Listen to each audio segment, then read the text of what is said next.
Hey, what's up mga kaballers? Maligayang pagbabalik sa aking channel. Halina't pag-usapan natin ang balita patungkol sa magre-retiro nga daw mismo si Kevin Durant sa kupunan ng Houston Rockets. At ang balita naman patungkol sa trade ni Jonathan Kuminga. Tara na't pag-usapan natin yan dito sa Basketball Hot Shots.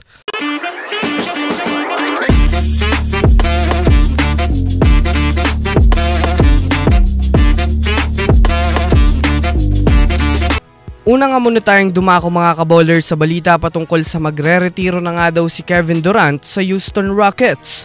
Well, alam naman nga natin mga kaballers na talaga namang masasabi na natin na very committed na nga ho si KD sa Rockets dahil sa palagi nga nitong sinasabi sa kanyang mga interview. Mga kaballers na masaya nga daw siya sa kanyang team ngayon na kung susumadahin nga natin malayong malayo ang ekspresyon nito ngayon kumpara sa paglipat niya ng mga nakaraan. Kahapon nga po mga kaballers nang mag-sign na naman nga siya sa Rockets ng another 2 years extension na kung susumadahin natin nasa punto na nga siya ng pagre-retiro sa mga panahon na yan.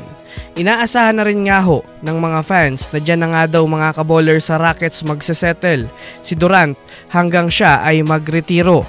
Dagdag pa dyan, maganda nga ang future ng Rockets dahil sa kanilang mga batang player ngayon na matunog ang mga pangalan na kung iisipin natin ng mabuti, ito rin ang maaaring maging katulong ni Durant upang makuha muli ang kampyonato.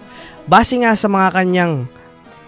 pa nga sa kanyang mga sinabi mga kaballers, kakaiba nga daw ang init ng pagtanggap sa kanya ng Rockets kumpara sa ilang mga teams na napagdaanan niya na.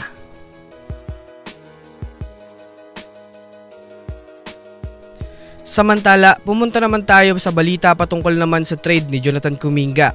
Well, kagaya nga ho ng naibalita ko sa inyo kahit man nga ho literal na siyang pumirma ng panibagong kontrata ay masasabi nga natin na hindi pa nga makakasigurado na mananatili pa rin itong si Kuminga sa Warriors sa kanyang mga hinaharap. Dahil na rin naman para sa kaalaman ng lahat, eligible nga po ngayon si Kuminga sa trade na ibig sabihin nga nito nasa Warriors ang desisyon mga kaballers kung pananatiliin siya ng Warriors ngayon o hindi.